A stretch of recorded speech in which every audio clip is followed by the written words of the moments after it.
देखो, कक्षा 10वीं की विज्ञान आज हम पढ़ेंगे। विज्ञान का अध्याय 2 अम्ल, क्षारक और लवण वाला आज हम पाठ पढ़ेंगे। मैं आप लोगों को आज पूरा रिवीजन करवा दूंगा, लिखवाऊंगा कुछ नहीं, पूरा समझाऊंगा। आप लोगों को बिल्कुल हाथ बांध करके पूरे फोकस और पूरे कंसंट्रेशन के साथ आप लोग को सुनना है, समझना है, पूरे एकाग्रता के साथ आपको पूरे ध्यान से समझना है। अच्छे से यदि आपको समझ में जाएगा, उसके बाद फिर आप जब घर जाओगे, घर जाकर के आप गाइड उठाओगे, शिवलाल के परिच्छेद उठाओगे, बुक उठाओगे, है ना, शिवलाल की गाइड परिच्छेद अध्ययन, शिवलाल की बुक उठाओगे और याद करोगे तो आपको याद करने में बहुत सरलता होगी। किसके बाद? समझने के बाद। तो पूरे फोकस के साथ यहाँ पर आपको समझना है, आंख कान बिल्कुल खुले रखना है और बारीकी के साथ आपको समझना है। सबसे पहले हमारा पाठ का नाम है अम्ल, क्षारक और लवण। अम्ल किसे कहा जाता है? अम्ल क्या होता है? एसिड होता क्या है? अम्ल किसको बोलते हैं? अम्ल किसको बोलते हैं? अम्ल का मतलब होता है एसिड।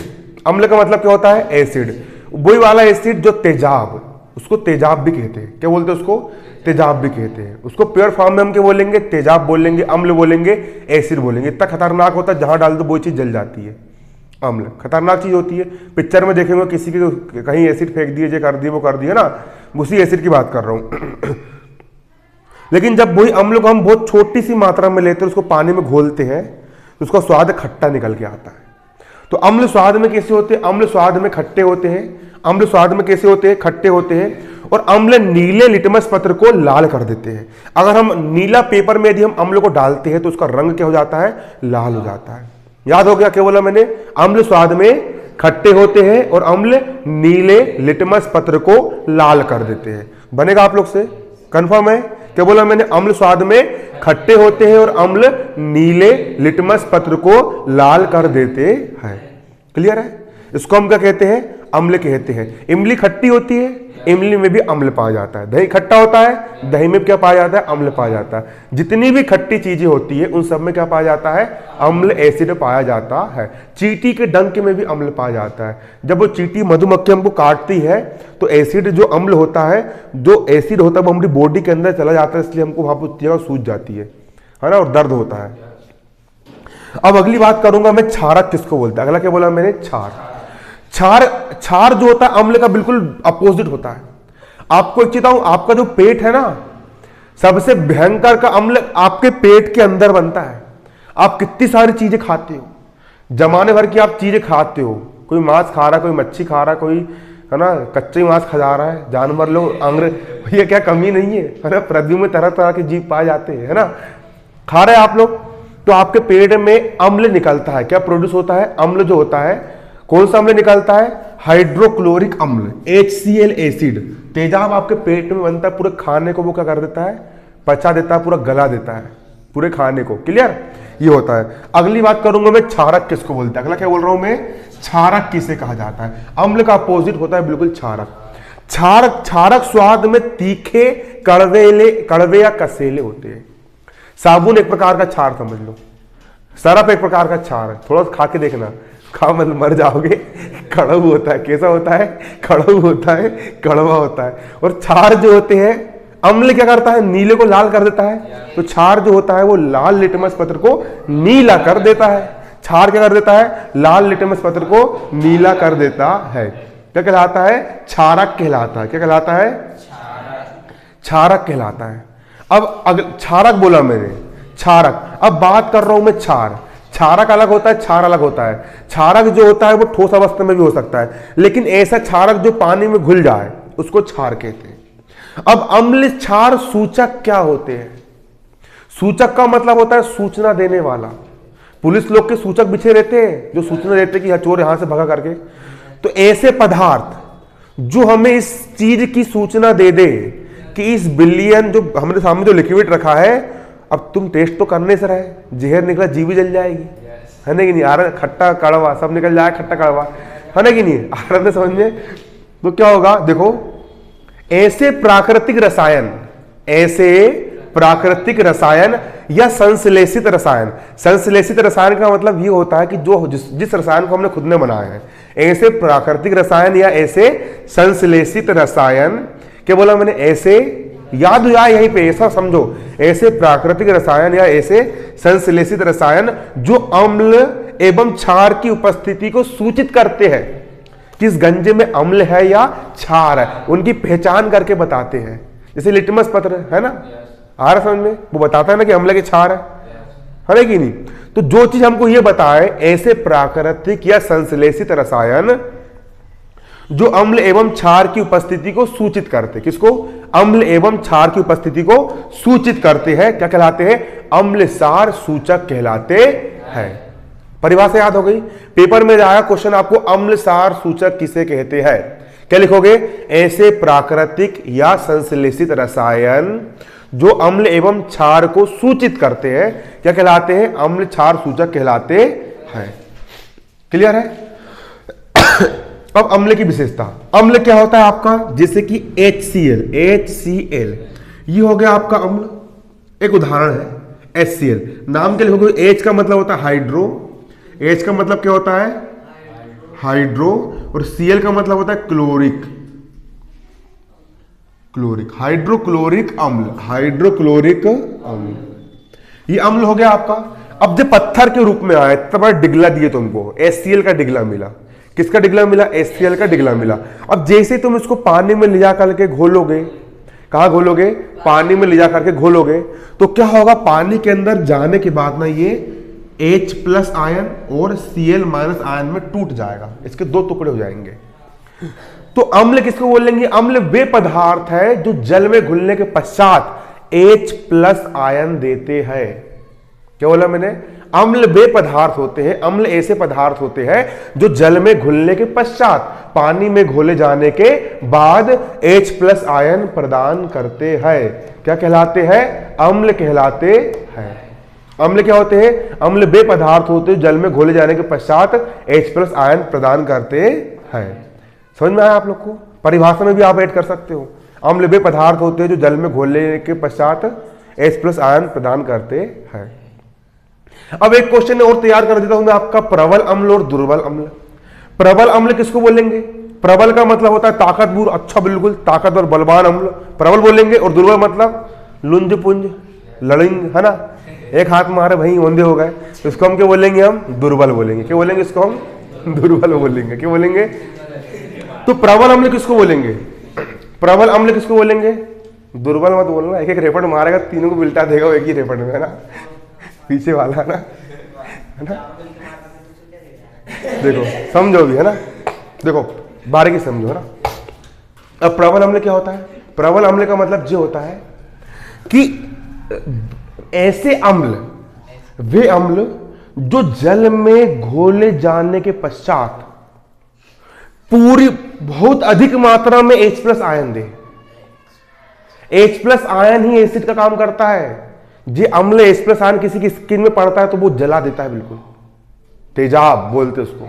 अब H+ आयन कम है तो अम्ल कम पावरफुल रहेगा, है ना, तो उसको हम दुर्बल अम्ल बोलेंगे। और भाई अगर H+ आयन अगर बहुत अधिक मात्रा में है तो क्या बोलेंगे, उसको हम प्रबल अम्ल बोलेंगे। क्या बोलेंगे, प्रबल अम्ल बोलेंगे। अभी बाद में पूछना, अभी पहले समझो, है ना, देखो लास्ट में। हाँ बोलो, क्या बोल रहे, हाँ जैसे एसिड है, हाँ, मतलब बोले तो मेरे पास एसिड है करंट में, तो उसको पानी में मिला, पहले समझो, फालतू है ना, देखो पगला है, बाद में, है ना, बाद में बताना, पर्सनल पूछना, अभी सब लोग को पढ़ाना है मेरे को, है ना। देखो है ना, HCl है, मेरा एक का समस्या समाधान करने का वो नहीं है, सबकी समस्या समाधान करने का काम मेरा, ना, है नहीं, देखो ना, HCl है, आपने अगर पानी में घोले और अधिक मात्रा में अगर H+ आयन प्राप्त हुआ तो अम्ल क्या रहेगा, प्रबल अम्ल। तो प्रबल अम्ल की परिभाषा क्या निकल के आती, वे अम्ल, ऐसे अम्ल जो जल में घोले जाने के बाद पूर्णतः आयनित हो जाए। पूर्णतः आयनित हो जाए मतलब पूरी तरीके से आयनों में टूट जाए। तुमने 1 किलो HCl लिए ना, तो पूरे 1 किलो का 1 किलो H+ और Cl में टूट जाए, है ना कि नहीं, उसको हम क्या बोलेंगे, प्रबल अम्ल बोलेंगे। क्या बोलेंगे, प्रबल अम्ल बोलेंगे। वे अम्ल, है ना, उसको हम क्या बोलेंगे, प्रबल अम्ल बोलेंगे। समझ में आया आप लोग को। अगला होता है आपका दुर्बल अम्ल।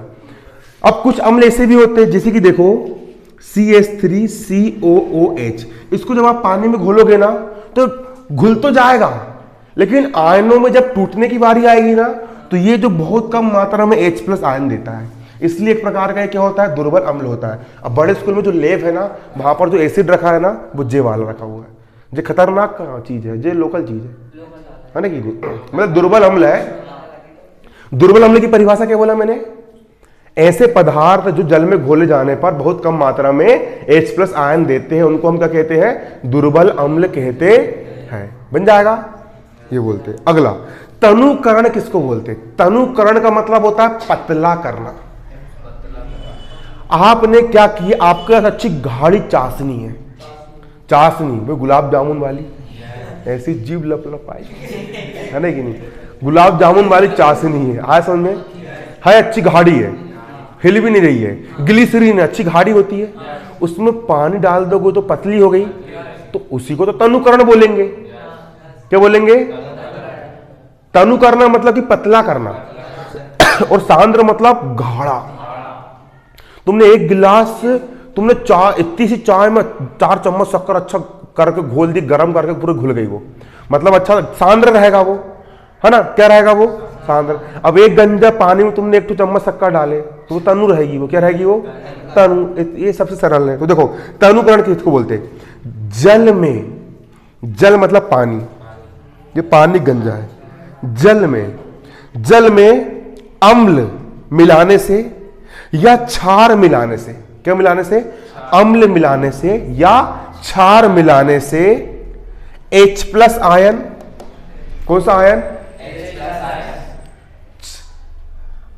अम्ल क्या देता है, अम्ल को तुम पानी में घोलोगे तो या तो वो H+ आयन देगा या H3O+ आयन। कौन देगा आपका? अम्ल देगा। अम्ल कौन कौन से आयन देगा? H+ आयन देगा या H3O+ आयन देगा। ये आयन कौन देगा आपका? अम्ल देगा, एसिड देगा। कौन देगा? अम्ल या एसिड देगा। लेकिन जो क्षार होता है, जैसे कि क्षार, एक एग्जांपल ले रहा हूं, एक क्षार NaOH, Na मतलब सोडियम हाइड्रोक्साइड, ये एक प्रकार का क्षार होता है। सोडियम हाइड्रोक्साइड एक प्रकार का क्या है? क्षार है। जब आप क्षार को पानी में घोलोगे तो क्षार जो होता है ना, वो OH- आयन देता है। क्षार किसको बोलेंगे? वे पदार्थ जो जल में घुलने के पश्चात OH- आयन देते हैं, इसको हाइड्रोक्सिल आयन बोलते हैं। हाइड्रो और O से ऑक्सिल, हाइड्रोक्सिल आयन। ऐसे पदार्थ जो पानी में घोले जाने के बाद OH- आयन देते हैं, उसको अपन क्या बोलेंगे? क्षार बोलेंगे। क्या बोलेंगे? और जो H+ आयन देते हैं, उसको अपन क्या बोलेंगे? अम्ल बोलेंगे। अब तुमने पानी में क्या करे, अच्छा पेपर एसिड है बोतल में, और तुमने उसको पानी में मिला दिए, तो उस बोतल के अंदर तो भयंकर सारे H+ आयन थे, बिल्कुल पेपर एसिड था वो, लेकिन जैसे पानी में डाले तो पेपर बचा क्या? वो नहीं बचा ना, वो तनुकरण हो गया। क्या हो गया उसका? तनुकरण हो गया। तो जल में, जल मतलब पानी में, जल में अम्ल या क्षारक मिलाने से, क्या बोला मैंने? जल में या पानी में अम्ल या क्षारक मिलाने से H3O+ आयन या OH- आयन की सांद्रता यानी मात्रा कम हो जाती है। बोतल में ज्यादा थी, क्या हो जाती है? कम हो जाती है। तो इस प्रक्रिया को क्या कहते हैं? इस प्रक्रिया को तनुकरण कहा जाता है। अब देखो अगला मैं यहां पर बोल रहा हूं, गंधीय सूचक किसे कहते हैं? क्या बोला मैंने? गंधीय सूचक। क्या बोला मैंने? गंधीय सूचक किसे कहते हैं? किसकी बात कर रहे हैं यहां पर हम? गंधीय सूचक की बात कर रहे हैं। गंधीय सूचक,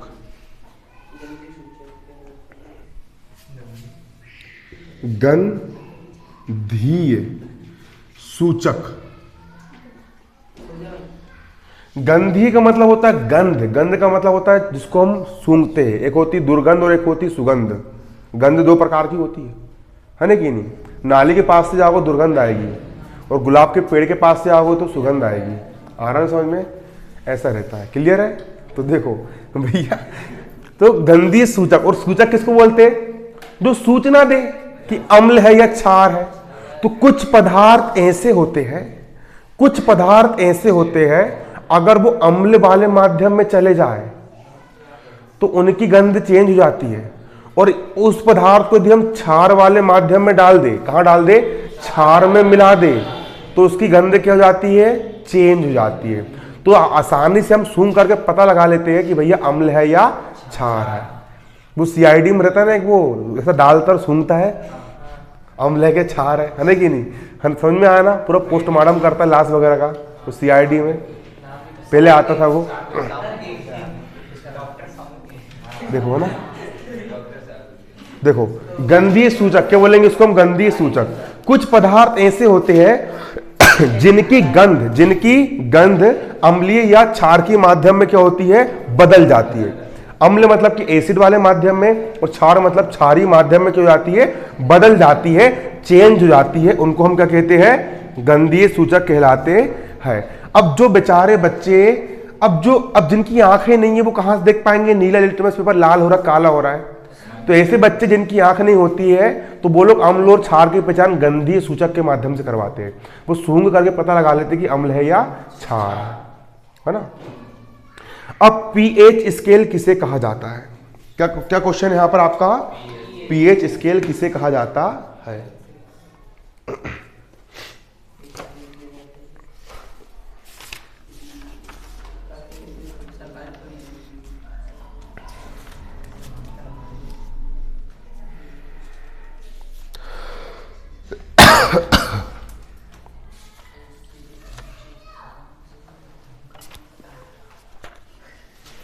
देखो पीएच जो होती है ना, पीएच स्केल या पीएच पैमाना इंपॉर्टेंट क्वेश्चन है ना।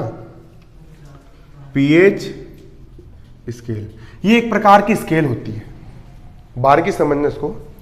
पीएच जो होता है वो प्रकार की होती है, आपकी स्केल होती है। और पीएच स्केल में जीरो से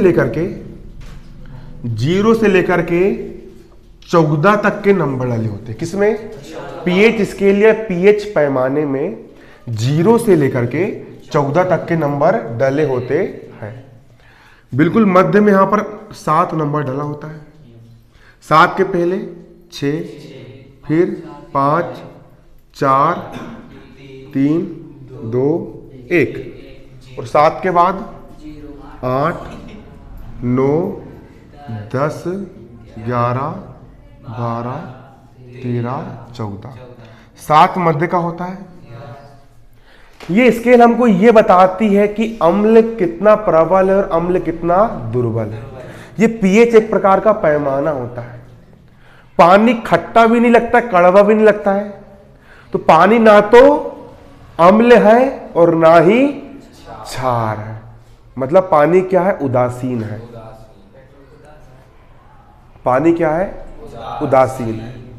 जो ना अम्ल होते हैं ना क्षार होते हैं। अम्ल खट्टे होते हैं, क्षार कड़वे होते हैं। तो जो ना अम्ल हो ना क्षार हो उसको हम क्या बोलेंगे, उसको हम उदासीन बोलेंगे। तो पानी क्या होता है आपका, जो पानी होता है, जो जल होता है, वो क्या होता है आपका, उदासीन होता है। जल क्या होता है, उदासीन होता है। पानी क्या होता है आपका, उदासीन होता है। तो जल का पीएच मान कितना होता है मालूम है, जल का पीएच मान होता है 7।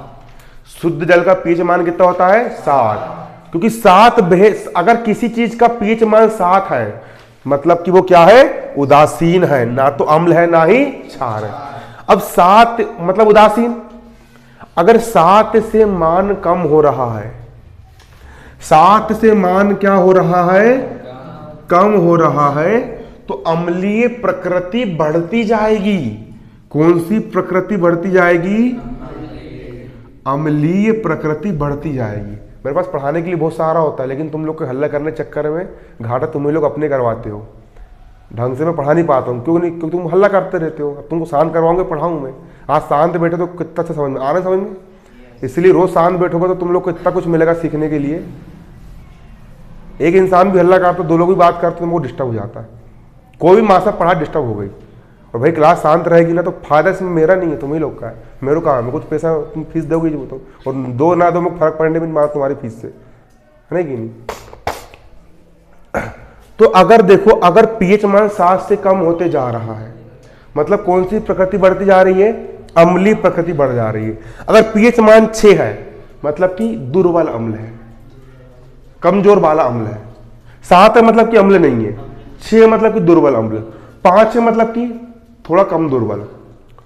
4 है मतलब कि उससे कम दुर्बल, 3 में मतलब प्रबल अम्ल, और एस अम्ल बढ़ता गया, अम्ल बढ़ते जा रहा है ना, कमजोर, फिर थोड़ा सा और कमजोर, फिर ताकतवर, है ना, मतलब अम्लीय प्रवृत्ति बढ़ती जाएगी। अम्लीय प्रवृत्ति क्या होती जाएगी? बढ़ती।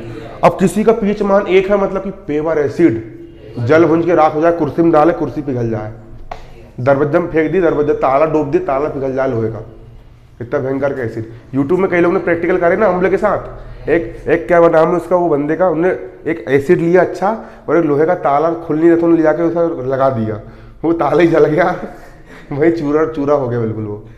तो सोचो किसी ने उंगली डोब दिया तो क्या होगा? गायब हो जाएगी, अंतर ध्यान, है ना। तो पीएच मान अगर 7 से कम होते जा रहा है, पीएच मान 7 से क्या होते जा रहा है? कम होते जा रहा है, मतलब क्या बढ़ते जा रही है? आपकी अम्लीय प्रवृत्ति बढ़ती चली जा रही है। और पीएच मान अगर 7 से अधिक होता है तो कौन सी प्रकृति बढ़ती जाएगी आपकी? क्षारीय प्रकृति। कौन सी प्रकृति? पीएच मान अगर 7 से अधिक होते जा रहा है तो कौन सी प्रवृत्ति बढ़ेगी? क्षारीय प्रवृत्ति बढ़ती जाएगी। पीएच मान 8 है मतलब क्षारीय है, 9 मतलब और क्षारीय है ना, 11 मतलब और क्षारीय। एक क्वेश्चन निकल के आता है इसमें से, पेपर में आता है भी, कि जो ग्वाला होता है, जो दूध बेचने वाला होता है, वो क्या करता है कि दूध में बेकिंग सोडा मिला देता है। तो क्यों मिलाता है? पेपर में क्वेश्चन आएगा आपको, कल ही आ सकता है, तो उसका उत्तर सुन लो, क्यों मिलाता है। अब बेकिंग सोडा क्या है? बेकिंग सोडा क्या है? क्षार है। बेकिंग सोडा क्या है? अब गाय ने दूध दी, है ना, दूध अपन ने गाय में रख लिए, गंजा में रख लिए। अब वो जो दूध है ना, उसको गर्म नहीं करेंगे तो कुछ समय बाद वो दही बन जाएगा। दही कब बनेगा? वो दही बन गया मतलब दही खट्टा होता है, खट्टा है मतलब अम्ल बन गया, दूध अम्ल में चेंज हो जाएगा, मतलब पीएच मान 7 से कम हो जाएगा। तो ग्वाला क्या दिमाग लगाता है, बेकिंग सोडा में होता है क्षार, उन्होंने लिया बेकिंग सोडा दूध में डाल दिया, तो दूध का पीएच मान अच्छा बढ़ जाता है। कहाँ हो जाता है? बढ़ जाता है। अब पीएच मान बढ़ गया मतलब क्षारीय प्रकृति आ गई, तो उसको 7 से कम होने मतलब अम्ल होने में, खट्टापन आने में उसको ज्यादा सा टाइम लग जाता है। जिसे दूध फटता है क्या? नहीं फटता है। इसलिए जो ग्वाला होता है वो दिमाग लगाता है और बेकिंग सोडा मिला देता है। क्लियर? ये होता है आपका पीएच स्केल। तो पीएच स्केल किसे कहते समझो, देखो अब साहित्यिक परिभाषा, किसी बिलियन में उपस्थित किसी भी पदार्थ, क्लियर, विलय और विलय को मिलने से बनता बिलियन, किसी बिलियन में उपस्थित हाइड्रोजन आयन की सांद्रता, किसी बिलियन में उपस्थित हाइड्रोजन आयन की सांद्रता कितनी है, वो पता लगाने के लिए पीएच स्केल का उपयोग करते हैं। अगर हाइड्रोजन आयन की सांद्रता ज्यादा है मतलब बिलियन कौन सा रहेगा? अम्लीय रहेगा। अम्ल किसको बोलते हैं? जो H+ आयन देते हैं उसको अम्ल बोलते हैं। और ये सांद्रता कम रहेगी मतलब क्या रहेगा? वो क्षारीय रहेगा। तो किसी अब यही याद हो जाना चाहिए, किसी बिलियन में H+ आयन की सांद्रता ज्ञात करने के लिए जिस स्केल का उपयोग होता है उसको पीएच स्केल कहते हैं।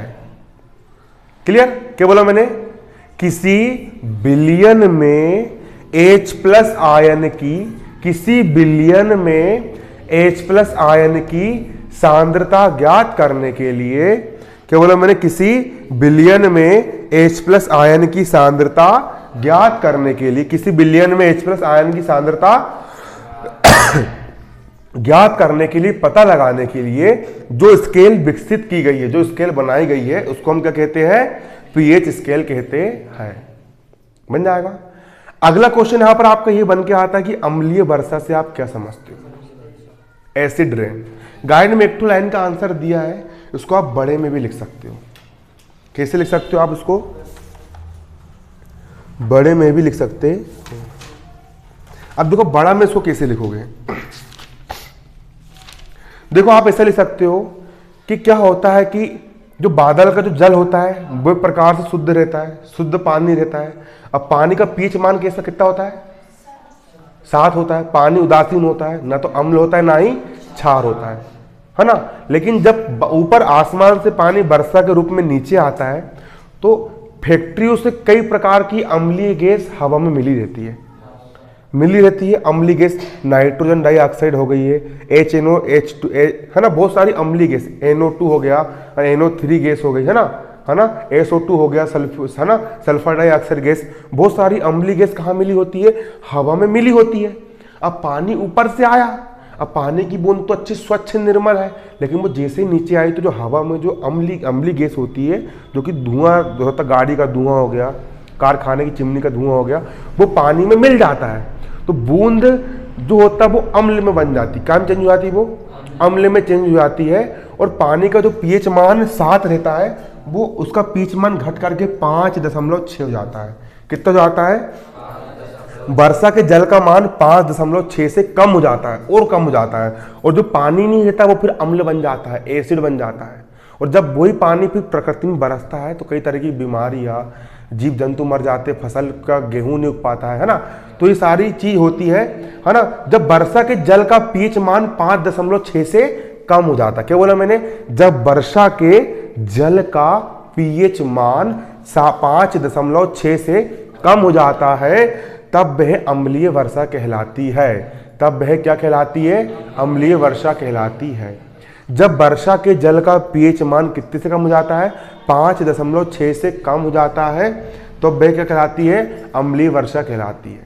दुष्प्रभाव बहुत सारे होते हैं। अम्लीय वर्षा का पानी तालाब में इकट्ठा हो गया, गाय पी लेगी, गाय बीमार हो जाएगी, फसल पेड़ पौधे नष्ट हो जाते हैं। ये सारे ताजमहल का रंग काला क्यों पड़ रहा है? अम्लीय वर्षा के कारण पड़ रहा है। अम्लीय वर्षा का जल कहाँ पे जा रहा है? ताजमहल पे गिर रहा है, ताजमहल काला पड़ गया, करिया पड़ गया बिल्कुल। कौन? ताजमहल। धूप में खड़े होकर इंसान काला हो जाता है ना, तो अम्लीय वर्षा गिर गिर के भैया क्या हो गया? बिल्कुल ताजमहल बिल्कुल काला हो गया है। अब घिसना पड़ेगा उसको अपन को, तब जाकर के वो क्या बनेगा? अपना चकाचक बनेगा, है नहीं कि नहीं? मेरे जैसा कलिया हो गया, मैं भी कलिया हो रहा हूँ आजकल धीरे धीरे।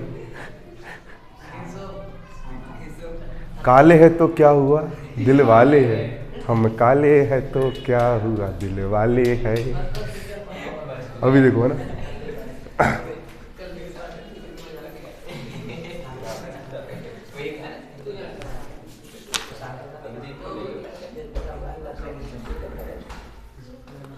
एक क्वेश्चन निकल करके आता है आपका, जो कि आपकी गाइड में मैंने दिया है, रिवीजन टेस्ट में आया था, कि दैनिक जीवन में पीएच मान का क्या महत्व है। ये आपकी जो बुक मिली होगी आपके स्कूल से, तो आपकी जो बुक है, आपकी बुक का पेज नंबर 29 है ना, अध्याय 2 का पेज नंबर 29 पर, अध्याय 2 का पेज कितने पर? अध्याय 2 का पेज नंबर 29 पर, यहाँ पर आपको इसका आंसर दिया है कि दैनिक जीवन पर पेज, इसको लिख लो, नोट कर लो, पेज नंबर 29 का याद कर लेना, रिवीजन टेस्ट में आया क्वेश्चन, आ सकता है। दैनिक जीवन में पीएच का क्या महत्व है ना? तो देखो पीएच का महत्व है। क्या पौधे और पशु पीएच के प्रति है ना संवेदनशील होते हैं? जमली वर्षा, बगीचे की मिट्टी, पीएच है ना, ये सब पढ़ लेना। पीएच परिवर्तन के कारण दंत छाए, कई लोग को देखोगे, कई लोग के दांत जवानी में झड़ जाते हैं, कई लोग के दांत, भैया दांत ही नहीं बचते, खा नहीं पाते, है ना, दांत बिल्कुल टूट जाते हैं। तो जब भैया मुंह का जो पीएच मान होता है ना, एक प्रकार से 5.6 से कम हो जाए तो इंसान के दांत खराब होना शुरू हो जाते हैं, है ना। मेरे दांत अच्छे हो रहे हैं, दांत खराब होना शुरू हो जाते हैं। कैसे जाते हैं? शुरू हो जाते हैं। पहले बचपन मैडम बोलती है, बच्चों ई करो, ई, एक चाटा लगाई भी, है ना। देखो ना दूसरा,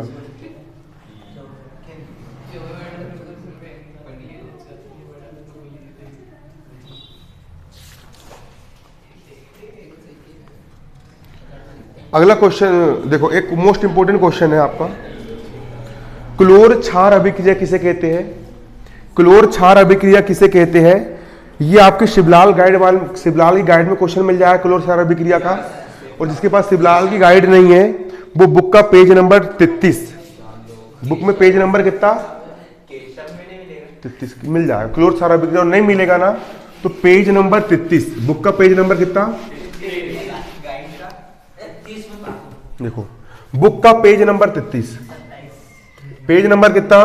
33। यहां पर लिखा है सोडियम हाइड्रोक्साइड। क्या लिखा है? Sodium hydroxide. पेपर में क्वेश्चन ये भी आ सकता है कि सोडियम हाइड्रोक्साइड बनाने की विधि लिखिए, है ना। सोडियम हाइड्रोक्साइड देखिए क्या बोला मैंने, सोडियम हाइड्रोक्साइड। सोडियम का मतलब होता है Na, सोडियम का मतलब क्या होता है Na, हाइड्रोक्साइड मतलब ये हो गया OH, sodium hydro oxide.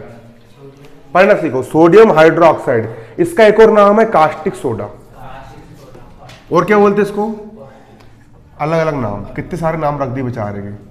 Caustic soda, अपना तो एक ही नाम है अमन साहू, और क्या। और दूसरा भारतीय शेर के नाम से यूट्यूब में लोग जानते हैं।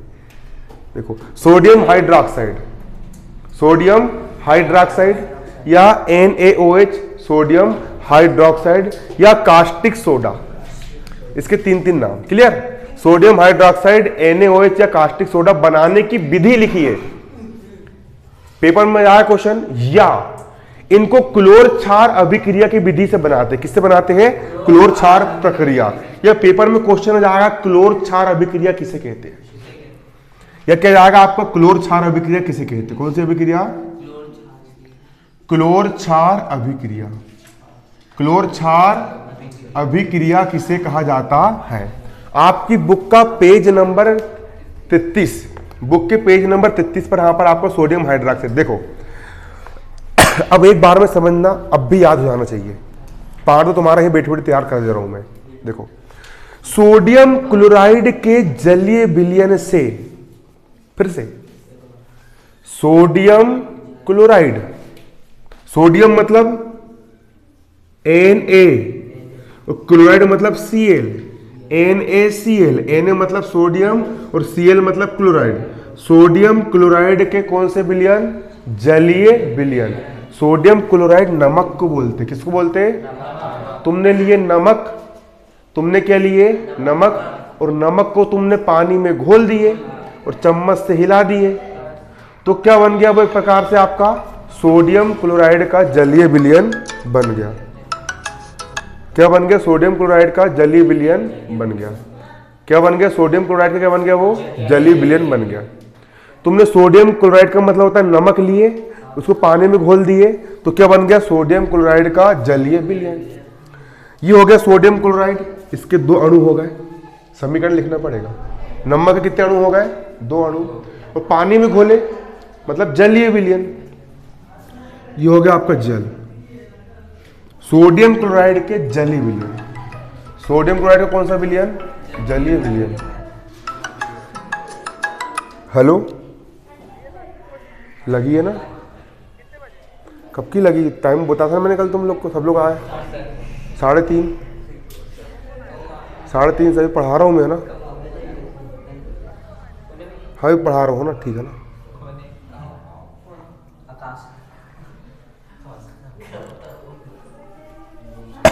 सोडियम क्लोराइड के जलीय विलयन, सोडियम क्लोराइड के जलीय विलयन कौन है, हल्ला नहीं, डिस्टर्ब नहीं है ना। सोडियम Na मतलब सोडियम, Cl मतलब क्लोराइड, सोडियम क्लोराइड के जलीय विलयन, किसके जलीय विलयन, सोडियम क्लोराइड के जलीय विलयन, है ना। ये जलीय विलयन, सोडियम क्लोराइड के जलीय विलयन में विद्युत धारा, विद्युत धारा, इधर कौन है, बाहर बैठो ना, हल्ला मत करो, बाहर जाओ,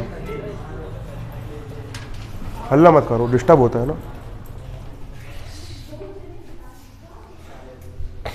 देखो NaCl मतलब सोडियम क्लोराइड के जलीय विलयन में विद्युत धारा प्रवाहित करने पर, अपन ने नमक लिए, उसको अपन ने पानी में घोले, उसमें अपन विद्युत धारा प्रवाहित कर रहा है, सोडियम क्लोराइड के जलीय विलयन में विद्युत धारा प्रवाहित करने पर, है ना, प्रवाहित करने पर यह वियोजित होकर सोडियम हाइड्रोक्साइड उत्पन्न करता है। यह क्या उत्पन्न करता है, सोडियम हाइड्रोक्साइड उत्पन्न करता है।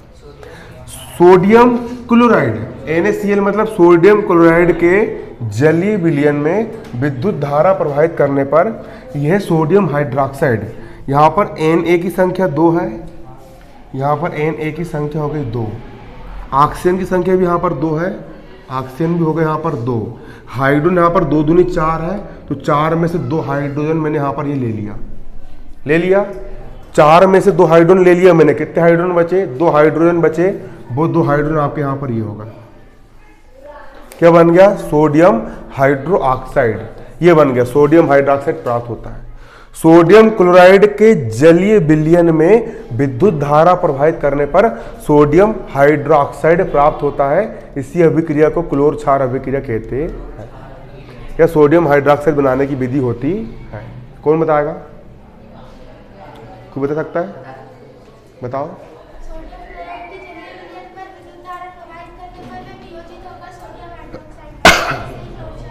वेरी गुड, बहुत शानदार, वेरी गुड, है ना। सोडियम क्लोराइड के जलीय विलयन में विद्युत धारा प्रवाहित करने पर यह सोडियम हाइड्रोक्साइड में बनाते हैं। इसको अपन क्या बोलते हैं? क्लोर क्षार अभिक्रिया कहते हैं। एक क्वेश्चन तैयार हो गया। अगला क्वेश्चन मोस्ट इंपोर्टेंट, विरंजक चूर्ण किसे कहा जाता है? पेपर में आपको क्वेश्चन आएगा विरंजक चूर्ण। क्या बोला मैंने? विरंजक चूर्ण। कौन सा चूर्ण? खाने वाला चूर्ण नहीं है बाबा जी का जी, है ना। ये विरंजक चूर्ण है। कौन चूर्ण है ये? गाइड में मिल जाएगा और पेज नंबर 34 पर। पेज नंबर कितने पर? 34। बुक के पेज नंबर 34, बुक के पेज नंबर 34 पर मिल जाएगा। गाइड में मिल जाएगा, पेपर में क्वेश्चन आएगा विरंजक चूर्ण किसे कहते हैं? विरंजक चूर्ण के उपयोग लिखिए। विरंजक चूर्ण का मतलब होता है ब्लीचिंग पाउडर, है ना। वेनिश वगैरह होता है ना, ब्लीचिंग पाउडर जो ब्लीच करते हैं, जो कि कपड़े के दाग वगैरह छुटाते हैं, उसी को विरंजक चूर्ण बोलते हैं, ब्लीचिंग पाउडर कहते हैं। तो समझो उसके बारे में क्या क्या लिख के आना आपको। विरंजक चूर्ण इंपॉर्टेंट क्वेश्चन है, ऐसा समझ लो यही याद हो जाए। विरंजक चूर्ण, विरंजक चूर्ण वाला इंपॉर्टेंट यहां पर आपका देखो, गाइड में है ना ये लिखते चलो, मगर कितने नंबर पेज पे? घर पे जाकर कंफ्यूज हो जाओगे। बुक में मिल जाएगा ना, बुक में लिख लो उसको, लिख लो। और क्या सही बोल रहा है? लिख लो उसको। विरंजक चूर्ण देखो, आप जानते हैं कि जलीय सोडियम क्लोराइड के विद्युत अपघटन से, जलीय सोडियम क्लोराइड के विद्युत अपघटन से क्लोरीन का निर्माण होता है। जब हम सोडियम क्लोराइड का विद्युत अपघटन करते हैं, किसका? सोडियम क्लोराइड NaCl का हम क्या करते हैं? विद्युत अपघटन करते हैं। तो कौन सी गैस बनी थी? क्लोरीन गैस बनी थी। अपन ने सोडियम क्लोराइड 2NaCl का अपन ने अभी क्लोर क्षार अभिक्रिया में क्या करे थे? जल के साथ अपन ने क्या करे थे? विद्युत अपघटन करे थे। तो 2NaOH बना, प्लस 2 हाइड्रोजन गैस यहां से मुक्त हुई थी, 2 सोडियम जी हो गए, 2 ऑक्सीजन जी हो गया और 2 हाइड्रोजन जी हो गया। बच्चे 2 हाइड्रोजन मुक्त हो गए। बच्ची वाली क्लोरीन गैस ये भी मुक्त हुई थी, ये क्लोरीन गैस मुक्त हुई थी। सोडियम क्लोराइड के जल अपघटन करने पर क्लोरीन गैस क्या हुई थी? मुक्त होती है। फिर से ये लिखना है पेपर में, जो मैं बोल रहा हूं समीकरण नहीं लिखना है, जो बोल रहा हूं वो लिखना है ना। ये इसमें लिखा है जलीय H2 मतलब जल, जलीय सोडियम क्लोराइड के विद्युत अपघटन करने पर क्लोरीन Cl2 क्लोरीन गैस क्या होती है? उत्पन्न होती है। क्या उत्पन्न होती है? क्लोरीन गैस उत्पन्न होती है। इस क्लोरीन गैस का उपयोग, किसका उपयोग? क्लोरीन गैस का उपयोग, किसका उपयोग? क्लोरीन गैस का उपयोग विरंजक चूर्ण को बनाने में करते हैं। किसका उपयोग? क्लोरीन गैस का उपयोग विरंजक चूर्ण के बनाने में करते हैं। आपने चूना लिए कहां से? दुकान से खरीदे, उसको पानी में घोल लिए, तो जो लिक्विड बनता है उसको बुझा हुआ चूना बोलते हैं। तो आपने क्या करे? आपने लिए बुझा हुआ चूना, CaOH ट्वाइस, ये होता है बुझा हुआ चूने का सूत्र। Ca मतलब calcium, HNA hydro ON oxide, calcium hydroxide, ये होता है आपके बुझा हुआ चूने का सूत्र। आपने लिए बुझा हुआ चूना, आपने क्या लिए? बुझा हुआ चूना। अरे क्या लिए आप लोगों ने? बुझा हुआ चूना लिए। इस बुझे हुए चूने में जो क्लोरीन वहां से बनी थी ना, वो क्लोरीन गैस इसमें प्रवाहित करना है। एक नली डोब देना है और उसको क्लोरीन गैस प्रवाहित करना है, उसमें बहाना है। क्लियर? बुझे हुए चूने में जब क्या करते हैं अपन? क्लोरीन गैस, क्लोरीन मतलब Cl2, क्लोरीन गैस प्रवाहित की जाती है। क्या बोला मैंने? जब बुझे हुए चूने कैल्शियम हाइड्रोक्साइड में, है ना, क्लोरीन गैस प्रवाहित की जाती है, तो क्या बनता है यहाँ पर आपका, तो विरंजक चूर्ण बनता है। क्या बनता है, विरंजक चूर्ण। विरंजक चूर्ण का मतलब होता है CaOCl2, ये विरंजक चूर्ण का सूत्र होता है। Ca का हो गया Ca, ऑक्सीजन यहाँ पर 2 है, पूरे कोष्टक के अंदर ऑक्सीजन 2 है ना, ऑक्सीजन 2 है, 2 में से 1 जी आ गया, क्लोरीन 2 को 2 क्लोरीन जी हो गए। अब बच्चे यहाँ पर 2 हाइड्रोजन और 1 ऑक्सीजन बचा, तो यहाँ पर जल का अणु बाहर निकल जाएगा। क्लियर, क्या निकल जाएगा, जल का अणु बाहर निकल जाएगा। फिर ये सूत्र याद लिखना है यहाँ पर आपको, ये सूत्र आपको लिखना है, लिख लिख के 3-4 बार याद करना इसको। सूत्र में 2 नंबर रहेंगे, ये लिखना पड़ेगा, पेपर में आएगा। तो फिर से, बुझा हुआ चूना कैल्शियम हाइड्रोक्साइड, बुझे हुए चूने में जब क्लोरीन गैस प्रवाहित की जाती है, बुझे हुए चूने में जब क्लोरीन गैस प्रवाहित की जाती है तो क्या बनता है, आपका विरंजक चूर्ण प्राप्त होता है। अब विरंजक चूर्ण मतलब ब्लीचिंग पाउडर का उपयोग कहाँ कहाँ होता है। पहला, वस्त्र उद्योग में, कपड़े, अब कपास रुई गंदे रहते हैं, लेकिन कपड़े अपन खरीदते तो नए नए बिल्कुल चकाकसट आती है बिल्कुल फैक्ट्री से निकल करके। तो क्या होता है, जो कपड़े जो रुई होता है ना, उसका पहले विरंजन करते, उसको पहले ब्लीचिंग करते, पूरा उसका रंग उड़ा देते हैं। विरंजक चूर्ण का उपयोग काम होता है कपड़े का रंग उड़ाने में, फिर नया कलर से उसकी पुताई करते, कपड़े की नया कलर चढ़ाते हैं, किसमें, कपड़ों में। समझ में आया आप लोग को। तो वस्त्र उद्योग में सूती और लिनेन के विरंजन के लिए, और कागज में लकड़ी, कागज और लकड़ी की फैक्ट्री में है ना, लकड़ी के मज्जा और लाउंड्री को साफ करने में होता है। लकड़ी के जो मज्जा होते हैं जिससे कग्गज बनता है, कग्गज बिल्कुल वाइट होता है ना, लकड़ी कैसी की होती है, उसका लकड़ी का कलर उड़ा देते हैं, तभी तो कग्गज बिल्कुल सफेद चकाक निकल के आता है। दूसरा, रासायनिक उद्योग में उपचायक के रूप में। और अगला, पीने वाला जो पानी होता है उसको कीटाणुओं से मुक्त करने के लिए उसमें क्या मिलाया जाता है, ब्लीचिंग पाउडर, विरंजक चूर्ण मिलाया जाता है। इतना लिख के जाना, 5 नंबर मिल जाएंगे, 4-5 जितने भी नंबर का आए। अगला क्वेश्चन यहां से हमारा ये निकल के आता है कि भैया बेकिंग सोडा क्या होता है। क्या बोला मैंने, बेकिंग सोडा या खाने का सोडा क्या होता है। बेकिंग सोडा या खाने का सोडा क्या होता है। क्या क्वेश्चन हमारा, बेकिंग सोडा या खाने का सोडा।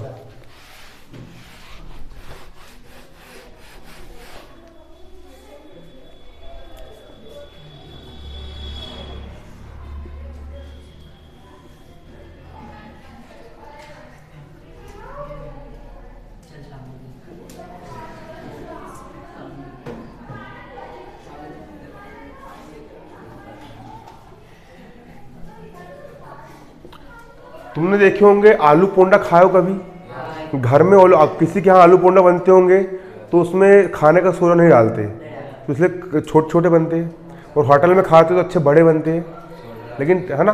तो क्या होता है कि ये खाने का सोडा होता है, उसको जब बेसन में मिला दिए जाते हैं तो फूल जाते हैं। जहाँ पर गुड़ बनता है अपने खेत में बनता है, तो मेरा खेत में गुड़ बनता है, तो वहाँ पर क्या क्या कर देते हैं, उसमें खाने का सोडा मिला देते हैं, तो गुड़ का टेस्ट अच्छा हो जाता है। तो उसको खाने का क्या बोलते हैं अपन, सोडा कहते हैं, खाने का सोडा। तो उसको बेकिंग सोडा बोलेंगे, तो कंफ्यूज मत होना, बेकिंग सोडा बोलो या खाने का सोडा बोलो, बात एक ही है। इसका एक नाम और है, बारीकी सुनना, खाने के सोडा का नाम, इसको बोलेंगे सोडियम बाई कार्बोनेट।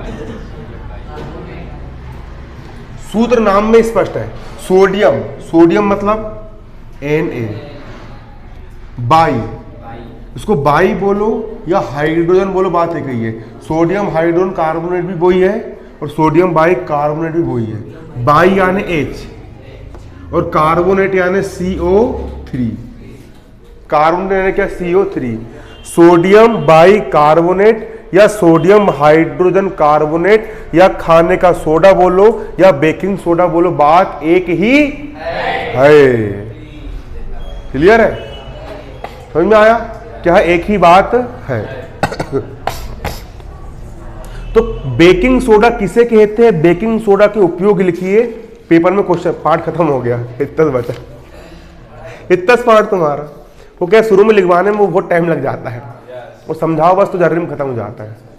तो देखो थोड़ा सा बच्चा समझ लो ना, बेकिंग सोडा क्या होता है। बेकिंग सोडा देखो उत्तर वो ही लिखना है। देखो अब बेकिंग सोडा का उपयोग आमतौर पर रसोई घर में, पेज नंबर इतने पर मिलेगा, पेज नंबर कितने पर, 34 पेज, बुक के पेज नंबर 34, बुक से याद करना, गाइड से अच्छा बुक में दिया है। बुक के पेज नंबर 34 पर बेकिंग सोडा का उपयोग, किसका उपयोग? बेकिंग सोडा का उपयोग आमतौर पर रसोई घर में स्वादिष्ट पकोड़े आदि बनाने में करते हैं।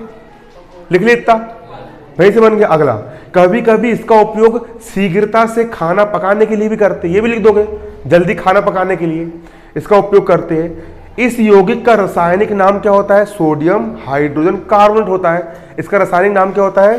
सोडियम हाइड्रोजन कार्बोनेट होता है। क्लियर है? इस प्रकार से यहां पर आपका है ना। तो ठीक, इतना हो गया तुम्हारा आज के लिए।